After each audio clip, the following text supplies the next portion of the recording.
Baiklah, menurut teman-teman semuanya, oke, pinjol-pinjol di Indonesia ini lebih baik dihapuskan atau dibubarkan saja atau tidak usah, oke?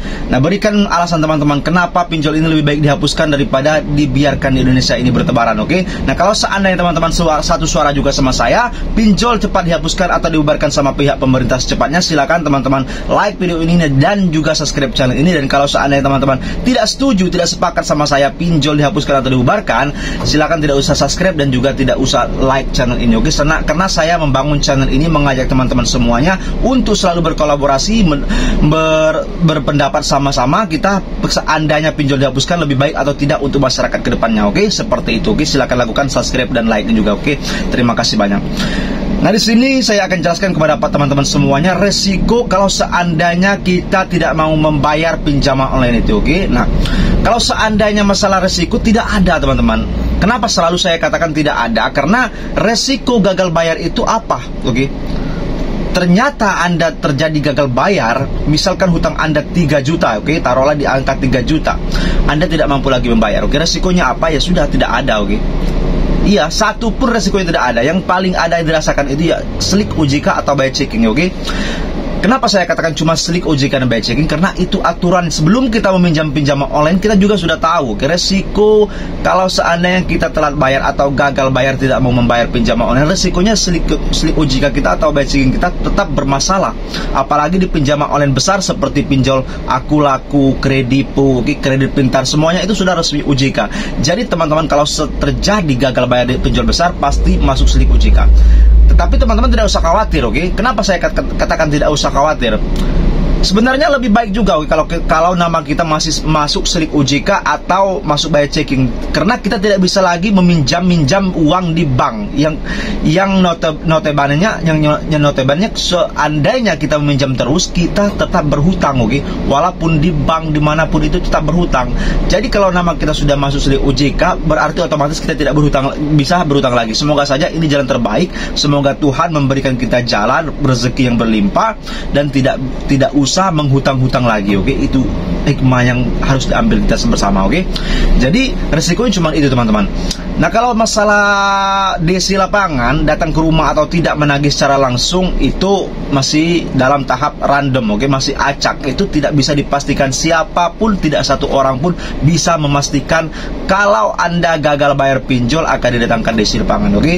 Coba, oke, saya tanyakan sama teman-teman semuanya, oke, yang menonton video ini, ceritakan, oke, berapa kali Anda didatangkan sama DC pinjol? Silakan ceritakan di kolom komentar. Berapa kali Anda didatangkan dalam seminggu ataupun dalam sebulan, oke?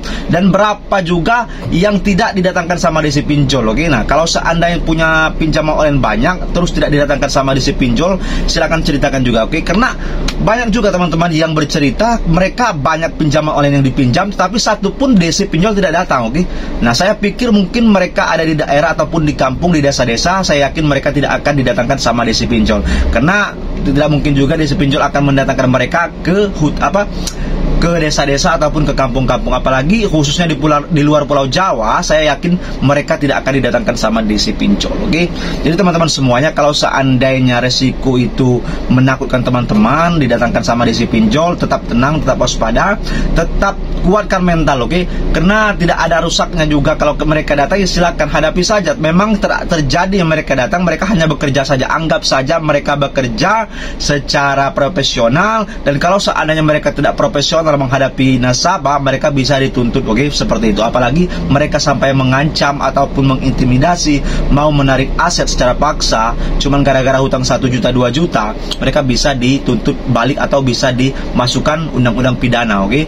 Jadi teman-teman tidak usah emosi menghadapi DC pinjol, oke? Tidak usah membabi buta juga, oke? Yang paling penting tetap tenang, oke? Waspada, tetap mawas diri, rileks pikiran, jangan sampai Anda terbawa suasana, terpancing emosi Anda gara-gara DC pinjol, oke? Jadi kita kalau seandainya sudah terpancing, kita yang akan dirugikan, bahkan bisa dituntut balik sama mereka. Jadi tetap waspada, oke?